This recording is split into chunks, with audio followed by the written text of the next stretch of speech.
ابھی وہ تقریر کر رہے تھے، میں وقت آیا اور مجھے یوں لگ رہا تھا میں حجت اللہ البالغہ کا پورا خلاصہ سن رہا ہوں.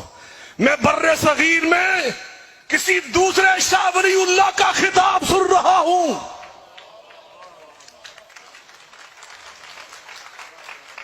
یہاں تو تعصب کے مارے کل سارا سوشل میڈیا بھر جائے گا کہ ضیاء اللہ بخاری نے اہل حدیث ہو کر علامہ طاہر القادری کو جا کر شاہ ولی اللہ بنا دیا.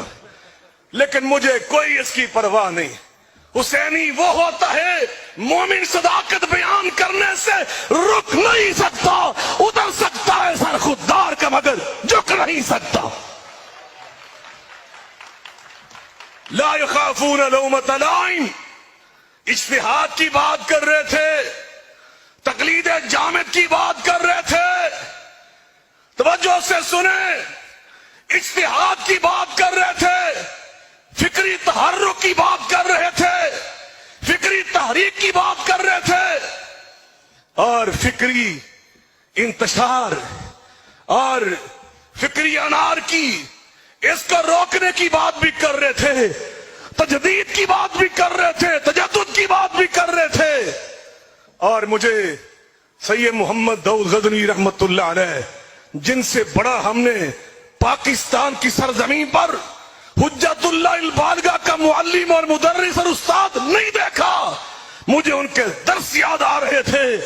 اور میں یہ بات بڑا ببانگ دول کہنا چاہتا ہوں، محاسن اسلام تمہیں تو آج اس کا احساس ہوا بین المذاہب ہم آہنگی کی تنظیمیں قائم کرنے کا، لیکن اسلام کا حسن کہ غیر مسلموں کے ساتھ نرمی، رواداری، ان کے ساتھ شفقت، یہ تو اللہ کی تعلیم ہے، رسول اللہ کی سنت ہے. لا ینہاکم اللہ عن الذین لم یقاتلوکم فی الدین ان تبروہم وتقسطوا الیہم. اللہ تمہیں ان کافروں کے ساتھ، ان غیر مسلموں کے ساتھ اچھا برتاؤ کرنے سے منع نہیں کر رہا جو تمہارے ساتھ لڑتے نہیں ہیں، جنگ نہیں کرتے، فتنہ کھڑا نہیں کرتے، بلکہ وہ بچارے تمہارے وطن عزیز میں تمہارے شہری بن کر اور تمہارے ملک کو سنوارتے ہیں، اس کو صاف ستھرا رکھتے ہیں، یا سکول بناتے ہیں، یا شفا خانے قائم کرتے ہیں. اور یہ سب سے پہلے پیغام اس پاکستان میں عملی طور پر اگر کسی نے کر کے دکھایا اللہ کی توفیق کے ساتھ تو بانی تحریک منہاج القرآن علامہ ڈاکٹر طاہر القادری کر کے دکھایا. لا یخافون لومۃ لائم، کسی کی پرواہ نہیں کی، کسی کی پرواہ نہیں کی. آج میرے بزرگ کہہ رہے تھے پاکستان کو آپ کی ضرورت ہے، کوئی اس میں شک نہیں، لیکن میرا اور آپ کا یہ فرض ہے. انشاءاللہ وہ کہہ رہے تھے میں یہاں پہ آیا ہوں اہل تشیع ہو کر، اپنا گھر سمجھ کر، اور میں اہل حدیث ہو کر ان سے بھی ایک قدم آگے بڑھ کے کہہ رہا ہوں کہ انشاءاللہ ہم اہل حدیث بھی یہ اعلان کر رہے ہیں منہاج القرآن یہ ہم سب مسلمانوں کا گھر ہے. اور میں ایسے جوش خطابت میں نہیں کہہ گیا. میں ابھی پچھلے سال گجرانوالہ کے ساتھ ایک بہت بڑا قصبہ ہے، وہاں ایک ہمارے اہل حدیث ہیں اور خاندانی طور پہ وہ سادات سے ان کا تعلق ہے. وہ پچھلے 3-4 سال سے مجھ سے خطبہ جمعہ کا وعدہ مانگ رہے تھے کہ خطبہ ایک بیان کرو، تو میں اپنی مصروفیات کی بنا پر انکار پہ انکار ہی کرتا رہا. ابھی پچھلے سال میں ان کی اس دعوت پہ لبیک کہنے کے لائق ہوا، میں وہاں خطبے کے لیے حاضر ہوا. میں نے بڑے بڑے پوسٹر جب ان کے آویزاں دیکھے تو نیچے میں نے ان کا جب نام پڑھا، انہوں نے اپنے نام کے ساتھ لکھا پی ایچ ڈی سکالر. تو میں نے ان سے پوچھا یہ پی ایچ ڈی کہاں پہ کر رہے؟ اہل حدیث مسجد کا بہت بڑا خطیب، مدرس، اہل حدیث مدارس سے تعلیم حاصل کرنے والا. اس نے کہا میں منہاج القرآن یونیورسٹی سے پی ایچ ڈی کر رہا ہوں. اور اس نے بتایا کہ وہاں پہ کتنی اہل حدیث ایم فل کر رہے ہیں. PhD کر رہے ہیں, ماسٹر کی ڈگریاں حاصل کر رہے ہیں, تو پھر میں کیوں نہ کہوں یہ منہاج القرآن یہ گھر ہے, یہ اہل سنت دیوبند کا بھی گھر ہے, یہ گھر ہے اہل سنت بریلوی کا بھی گھر ہے, یہ گھر ہے اہل تشیع کا بھی گھر ہے, تو یہ گھر اہل حدیث کا بھی گھر ہے, یہ سارے پاکستانیوں کا گھر ہے. انشاءاللہ ڈاکٹر صاحب آئیں گے پاکستان میں, کہہ دیں انشاءاللہ, ذرا زور سے کہہ دیں انشاءاللہ. یہی گنچے کھلیں گے تو گلستان ہوگا. لیکن کب آئیں گے؟ ایسے نہیں. میں اس بات سے اتفاق نہیں کرتا کہ ابھی آپ آ جائیں. ابھی ہمیں آپ کی سکیورٹی کی ضرورت ہے, آپ کی سلامتی کی ضرورت ہے, آپ کے تحفظ کی ضرورت ہے, ہمیں آپ کی زندگی کی ضرورت ہے, ہمیں آپ کی رہنمائی کی ضرورت ہے, ہمیں آپ کی قیادت اور سیادت کی ضرورت ہے. انشاءاللہ یہ آپ کے بیٹے, آپ کی یہ بیٹیاں, آپ کے یہ بھائی, ہم یہاں پہ مل کر انشاءاللہ ماحول کو بہتر بنائیں گے, زمین کو ہموار کریں گے, اور انشاءاللہ جب حالات ہمارے ہاتھ میں ہوں گے, معاملات ہمارے ہموار ہوں گے, پھر انشاءاللہ دنیا دیکھے گی کہ ڈاکٹر طاہر القادری آئیں گے اور انشاءاللہ پاکستان میں اسلامی انقلاب لا کے چھوڑیں گے. کیا میری اس تجویز سے متفق ہیں؟ تو پھر بتا دیں, سب کو بتا دیں. اور سیاسی اگر بات کروں, جدا ہو دین سیاست سے رہ جاتی ہے چنگیزی. ہم انشاءاللہ سراج الحق صاحب کہہ گئے کہ لکھا ہوتا ہے کہ چرس بھی نہ پیو, سیاست کی باتیں بھی نہ کرو. تم نے سیاست کو لے جا کے چرس کے برابر کھڑا کر دیا, اور یہ ہونا تھا کہ جب سیاستدان ہی تم نے چرسی وہاں پہ بٹھا دیے, جب نشئی لا کے تم نے شرابی کبابی بٹھا دیے.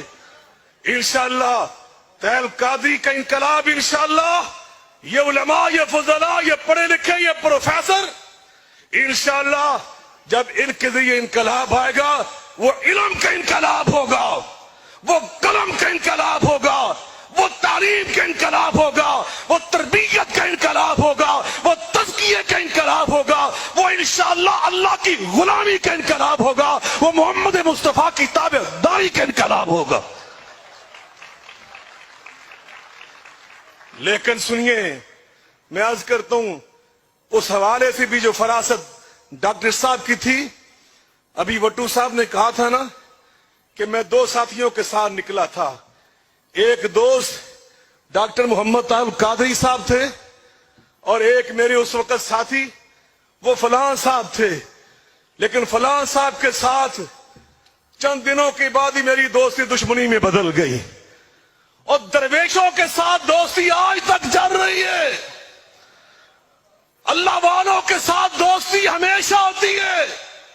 قرآن میں اللہ فرماتا ہے خلا یومئذ, قیامت کے دن یہ ساری دوستیاں ٹوٹ جائیں گی الا المتقون, اور دنیا تو دنیا, اللہ والوں کی دوستی قیامت کے دن بھی کام آئے گی. یہ تو ہماری دوستیاں پکی ہیں انشاءاللہ, کہہ دیں انشاءاللہ, زور سے کہہ دیں انشاءاللہ. تو دنیا نے دیکھا ڈاکٹر طاہر القادری نے اس کے بارے میں جس کو تم نے کل رات پہچانا, کل رات تم نے پہچانا, ڈاکٹر طاہر القادری نے کتنے سال پہلے اس کو پہچانا. میری بات سمجھ آئی آپ کو؟ آپ نے رات کی تقریر میں اس کو پہچانا, ٹوپی والوں نے بھی رات پہچانا, پگڑی والوں نے بھی رات پہچانا, کلگی والوں نے بھی رات کو پہچانا. لیکن ڈاکٹر طاہر القادری کی عظمت کو سلام پیش کرتا ہوں, رب نے اس کو ہمت, توفیق اور شعور, بصیرت, فراست دی. اس نے کتنے سال پہلے اس کو پہچانا.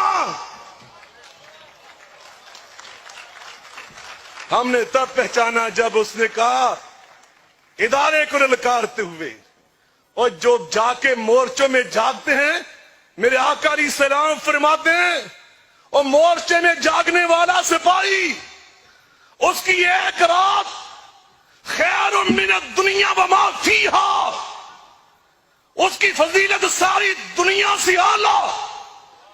تم نے اس کو پکارا اور ہم نے تب تک جا کے تجھے پہچانا. لیکن طاہر القادری کو اللہ نے عزت عظمت دی کہ اس نے تمہیں اتنے سال پہلے پہچانا. آج دنیا ماننے پہ مجبور ہے کہ طاہر القادری تو اس وقت بھی سچا تھا, تو تب بھی سچ کہتا تھا. تم نے صحیح پہچان کے راستے جدا کیے, تم نے صحیح پہچان کے ان کو للکارا.